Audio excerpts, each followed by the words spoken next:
At my housewarming party, my boyfriend Nathan accused me of cheating in front of all our friends, so I played the recording I had made 3 hours earlier of him practicing his manipulative speech in our bedroom. Before we dive in, let me ask you this: have you ever been in a relationship where you started questioning your own reality? Drop a comment below about the biggest red flag you've ignored in a relationship. Your story might help someone else. Let me take you back to where it all began. Nathan and I met during our junior year at Northwestern University. He was charming, confident, and had this way of making you feel like you were the only person in the room. He studied psychology, which should have been my first warning sign, but back then I thought it was attractive how he could read people so well. Our relationship started like a fairy tale. He'd surprise me with my favorite coffee from that little shop on campus, remember every detail I mentioned about my day, and somehow always knew exactly what to say to make me feel better. My friends were jealous. "You're so lucky," my roommate Camila would say. "Nathan is perfect." But perfection, I learned, can be a mask for something much darker. The manipulation started small, almost imperceptible.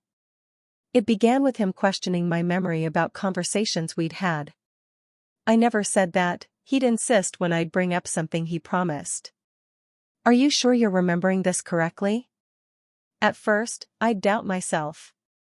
Maybe I was confused. Maybe I had misunderstood. Then came the isolation techniques, disguised as concern. When I'd make plans with friends, Nathan would develop sudden headaches or claim he was having anxiety attacks. "I really need you tonight," he'd say, his voice trembling just right. "Can't you see your friends another time?" And like an idiot, I'd cancel, rushing to his side to comfort him. The gaslighting escalated during our senior year. Nathan had perfected the art of making me question everything. When I'd catch him in lies, he'd flip the script so masterfully that somehow I'd end up apologizing to him. "You're being paranoid," he'd say, his voice dripping with false concern. "This jealousy isn't healthy. Maybe you should talk to someone about these trust issues." My friends started expressing concern, which only made Nathan double down on his tactics. "They're just jealous of what we have," he'd whisper, pulling me closer. "They don't understand our connection. They want to break us up because they can't handle seeing you happy." After graduation, we moved to Chicago together. I got a job at a marketing firm downtown, while Nathan started his master's in clinical psychology. The irony wasn't lost on me, even then. He was studying to help people with their mental health while systematically destroying mine. Living together made everything worse. Nathan had 24/7 access to my thoughts, my reactions, my vulnerabilities. He'd monitor my phone usage, questioning why I was texting friends or family. "Who's more important to you?" he'd ask, "them or me?" When I'd try to maintain relationships outside of ours, he'd create crises that demanded my immediate attention. The worst part was how he made me complicit in my own manipulation. He'd say things like, "You know how sensitive I am about this topic," or "Remember how upset I got last time you brought this up." He trained me to censor myself, to anticipate his reactions, to manage his emotions before my own. My breaking point came last month when I decided to buy my own place. I'd been saving money secretly, hiding small amounts from each paycheck in an account Nathan didn't know about. When I found the perfect one-bedroom apartment in Lincoln Park, I was thrilled. Finally, some independence, some space to think clearly. I planned a housewarming party for the following weekend, inviting all our mutual friends, plus some colleagues from work and a few college friends who were in town. It was supposed to be a celebration of my new beginning. But Nathan had other plans. 3 days before the party, he started his campaign. "Are you sure you're ready for this responsibility?" he'd ask. "Living alone can be really isolating. What if you have a panic attack and no one's there to help?" He'd planted seeds about my anxiety, something I'd confided in him about years ago, and now he was using it against me. When I didn't back down, he switched tactics. "I'm worried about some of the people you're inviting," he said during dinner at our usual spot, Giovanni's on Rush Street. Jake from your work has been flirting with you. And don't even get me started on how your college friends act around you. Nathan, they're just friends, I replied, but I could already feel that familiar knot forming in my stomach, the one that appeared whenever he started these conversations. I'm not saying they're bad people, he continued, his voice taking on that reasonable tone that made his accusations sound logical. I'm just saying that some of them don't respect our relationship. Jake especially. I've seen how he looks at you. The night before the party, Nathan was pacing around my new apartment like a caged animal. I don't feel good about tomorrow, he said. Something feels off. Maybe we should cancel. Nathan, I've already bought all the food and drinks. Everyone's expecting to come. So our relationship means less to you than some party? His voice cracked slightly, a technique I now recognized as calculated vulnerability. I'm trying to protect us, and you're acting like I'm the enemy. That's when I made a decision that would change everything. I went to the bathroom and used my phone to start a voice recording app. I'd been documenting some of our conversations for weeks, initially just to help me remember things clearly since he made me doubt my memory so often. But this time, I had a feeling something big was coming. I left the phone recording and placed it on the bathroom counter, then returned to the living room where Nathan was now sitting on my new sofa, his head in his hands in a pose of theatrical despair. I'm sorry, I said, sitting beside him. Tell me what's really bothering you. And that's when he revealed his master plan. I know this is going to sound crazy, he began, his voice taking on that confessional tone he used when he wanted to seem vulnerable and honest, but I think you've been cheating on me. My blood went cold. What? I didn't want to say anything because I love you so much, but the signs are all there. The secret apartment fund, the new clothes, staying late at work, being protective of your phone. He was ticking off points on his fingers like he was presenting evidence in a courtroom. Nathan, none of that means I'm cheating. The apartment fund was because I wanted some independence, the clothes are because I got a raise, and I stay late because I have deadlines. See, this is what I mean, he said, standing up and starting to pace again. You have an explanation for everything. That's classic cheating behavior, having your story ready. I stared at him, finally seeing the manipulation for what it was. He wasn't worried I was cheating, he was creating a narrative that would make me the villain and him the victim. At the party, in front of all our friends, he was planning to accuse me of infidelity. Everyone would feel sorry for him, the poor boyfriend whose girlfriend moved out and was probably seeing someone else.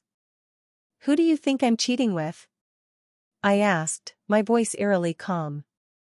Probably Jake from your work. Or maybe one of your college friends.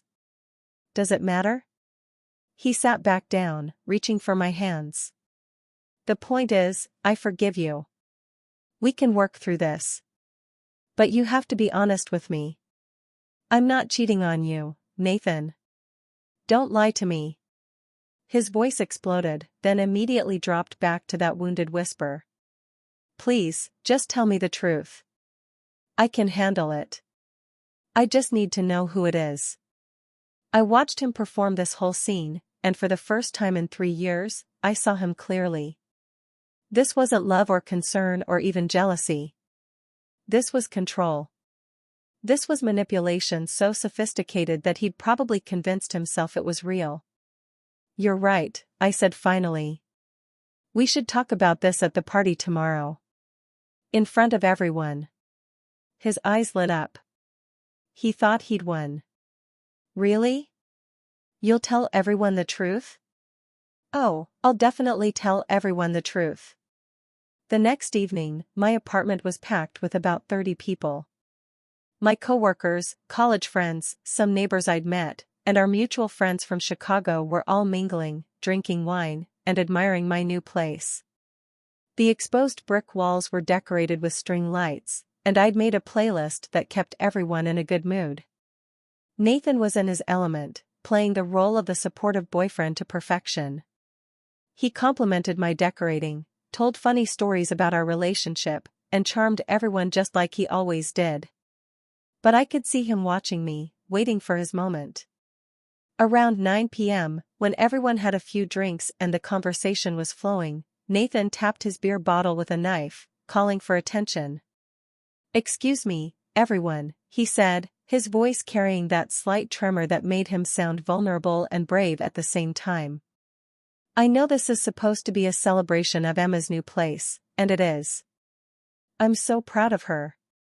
He paused, looking around the room with sad eyes. "But I have something I need to say, something that's been eating at me." The room went quiet. I stood near the kitchen island, my phone in my hand, watching him work his magic on our friends.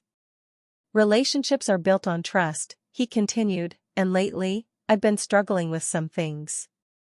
Emma, I love you more than anything, but I need to ask you directly, in front of everyone who cares about us." He turned to face me, his eyes glistening with what looked like unshed tears. "Are you cheating on me?" The gasp from the crowd was audible. Camila's hand flew to her mouth. Jake from my work looked like he'd been slapped. My neighbor Mrs. Peterson, who I'd barely met, made a small "oh my" sound. "That's a serious accusation, Nathan," I replied, my voice steady. "I know it is, and I'm sorry to do this here, but I can't pretend anymore. The signs are all there. The secretiveness about this apartment, the way you've been distant, staying late at work, being protective of your phone." He was hitting every point from his rehearsal the night before. "And I know Jake has feelings for you. I've seen how he looks at you." Jake stepped forward, his face red with anger and embarrassment. "What the hell, man? Emma's my friend and colleague. There's nothing inappropriate between us." "See?" Nathan said, turning back to the crowd. "Even he's getting defensive. This is exactly what I'm talking about." I could see how he was playing the room. Some people looked confused, others sympathetic to Nathan. A few were eyeing me with suspicion.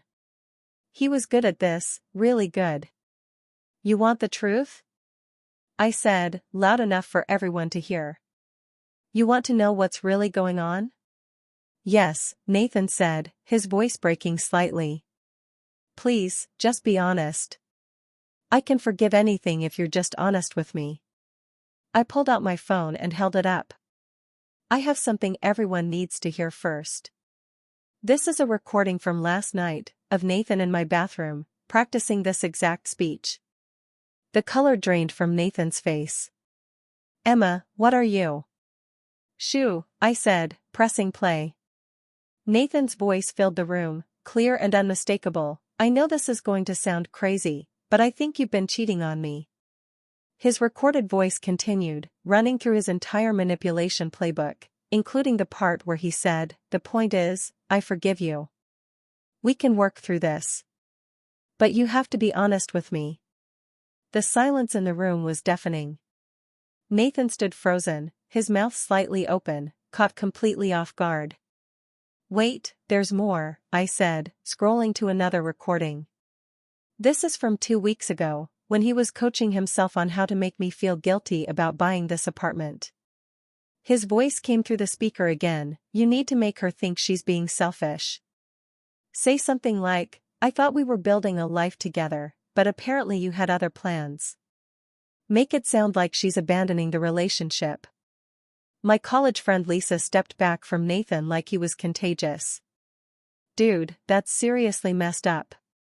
"And this," I continued, playing another clip, "is him practicing how to accuse me of being mentally unstable if I tried to defend myself. If she denies it, tell her she's being paranoid and suggest therapy. Make it seem like you're concerned about her mental health, not accusing her of lying. People eat that caring boyfriend act up." The room erupted. Several people started talking at once, most of them directing their anger at Nathan. Camila grabbed my arm, her eyes wide with shock and anger. "Emma, how long has he been doing this to you?" she asked. 3 years, I replied, never taking my eyes off Nathan, who looked like he was having trouble breathing. 3 years of making me question my own reality, isolating me from friends, controlling every aspect of my life through manipulation and gaslighting. Jake stepped forward, his earlier embarrassment replaced by fury. You sick bastard. You were going to destroy her reputation to cover for your own insecurity? It's not insecurity, I said, stopping Jake before he could get closer to Nathan. It's calculated abuse. He studies psychology. He knows exactly what he's doing. Nathan finally found his voice, but it came out as a pathetic whimper. Emma, you don't understand. I was just. Just what? I interrupted. Just practicing how to emotionally manipulate me? Just rehearsing how to gaslight me in front of all our friends? Just preparing to make everyone think I'm a cheater and you're the victim? I have anxiety, he said, grasping for any excuse. Sometimes I overthink things and I just needed to. Stop, I said firmly. Just stop. Everyone here has heard enough to know exactly what kind of person you are. I walked to the center of the room, addressing my guests directly. For 3 years, Nathan has been systematically destroying my confidence, isolating me from friends, making me question my own memory and perceptions. He's made me apologize for things I never did, cancel plans to manage his fake emergencies, and doubt my own sanity. Mrs. Peterson, my elderly neighbor, spoke up in a shaky voice. Dear, that's emotional abuse. Yes, I replied. It is. And tonight was supposed to be his masterpiece. He was going to accuse me of cheating in front of all of you, knowing that even if I denied it, the accusation would stick. People would always wonder. My reputation would be damaged, and he'd get sympathy as the poor boyfriend who was betrayed. Nathan tried one more time to regain control. Emma, you're having some kind of episode. This isn't healthy behavior, recording private conversations. Private? I exploded, my composure finally cracking. You were practicing how to humiliate me in public. You were rehearsing how to destroy my reputation. Nothing about this was private, it was premeditated emotional warfare. The room fell silent again. Nathan looked around desperately, but every face showed disgust, anger, or disappointment. Even his few allies in the room had turned against him. I think you should leave, Jake said, moving toward Nathan. We all think you should leave, Camila added, and several other people nodded in agreement. Nathan grabbed his jacket from the back of my sofa, his hands shaking. This isn't over, Emma. You can't just. Yes, it is over, I interrupted. It's been over since the moment I realized what you really are. The only difference is now everyone else knows too. As he walked toward the door, I called out one final time. Nathan. He turned back, hope flickering in his eyes like maybe I was going to take it all back, apologize, beg him to stay. Next time you want to manipulate someone, I said, my voice carrying to every corner of the room, maybe don't do it to someone who works in audio production. The door slammed behind him, and for a moment, nobody moved. Then Camila started clapping. Jake joined in, then Lisa, then Mrs. Peterson, until the whole room was applauding. How long have you been recording him? Camila asked when the applause died down. 2 months, I admitted. I started because he made me doubt my memory so much that I needed proof for myself that conversations had actually happened the way I remembered them. I never intended to use them like this, but when I realized what he was planning for tonight. You protected yourself, Lisa said firmly. And probably saved other women from going through the same thing. The party continued for another 2 hours, but the energy had completely shifted. Instead of celebrating my new apartment, we ended up having deep conversations about red flags in relationships, gaslighting techniques, and emotional abuse. Several people shared their own stories of manipulation and control. Jake stayed late to help me clean up. As we were loading the dishwasher, he said, I need to ask, was any of what he said about me true? Do I make you uncomfortable? Not at all, I replied. That was just him projecting his insecurities and trying to create problems where none existed. He did that with every male friend I had. God, Emma, I'm so sorry you went through that. None of us realized. That was the point, I interrupted. He was very good at seeming perfect in public while being toxic in private. After Jake left, I sat alone in my new apartment, finally processing what had happened. My phone buzzed with text messages from friends checking on me, but also several from Nathan, alternating between apologetic begging and angry accusations. I blocked his number and deleted all his contacts from my phone. Then I poured myself a glass of wine and sat on my sofa, looking around at my space, my sanctuary that he'd tried to poison with his manipulation. The next morning, I called my therapist and scheduled an emergency session. Dr. Martinez had been helping me understand the psychological impact of emotional abuse, and I needed to process what had happened. "How do you feel about exposing him like that?" she asked during our video call. "Liberated," I said without hesitation. For 3 years, he controlled the narrative about our relationship. Last night, I finally got to tell the truth. And the recordings? Any guilt about invading his privacy? None whatsoever. He gave up any right to privacy when he started systematically abusing me. Besides, he was practicing how to humiliate me in public. Nothing about his intentions was private. Dr. Martinez nodded. Abusers rely on secrecy and isolation. By exposing his methods, you not only freed yourself but potentially helped others recognize similar patterns. She was right. Over the next few days, I received messages from several people at the party, thanking me for opening their eyes about their own relationships. Camila admitted that her boyfriend had been using some of Nathan's techniques on her. Lisa said she finally understood why her ex had always made her feel crazy. Nathan tried reaching out through mutual friends, claiming I'd destroyed his reputation and ruined his life. But the recordings spoke for themselves. Anyone who heard them understood exactly what kind of person he was. 3 weeks later, I ran into his roommate from graduate school at a coffee shop downtown. He approached me cautiously, probably unsure of how I'd react.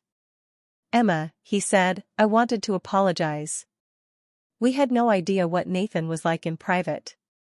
After word got around about what happened at your party, several women came forward with similar stories about him." "What do you mean?" I asked.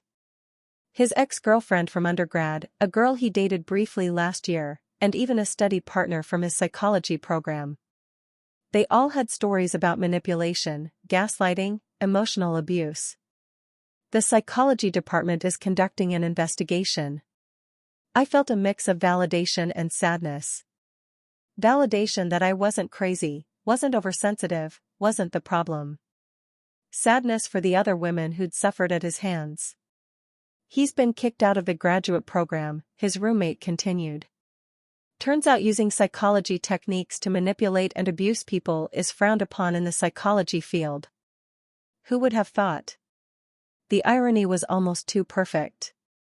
Nathan had studied the human mind so he could exploit it, but his expertise became his downfall. The same knowledge that made him a skilled manipulator also made his behavior inexcusable to professionals who understood exactly what he was doing. 6 months later, I was thriving. My apartment had become a gathering place for friends, including several new ones I'd made since Nathan was no longer controlling my social interactions. I'd been promoted at work, was dating someone new who respected my independence, and was finally learning to trust my own perceptions again. The recordings I made that night didn't just expose Nathan, they saved me. They gave me irrefutable proof that I wasn't losing my mind, that my reality was valid, that my experiences were real. Sometimes the best revenge isn't getting even, it's getting free and helping others do the same. Sometimes the truth really does set you free, but first, it exposes everyone who's been keeping you in chains. Did this story of karma striking back give you chills? Subscribe to Karma's Counterstrike for more revenge stories, and tell us about your own toxic relationship experiences in the comments below.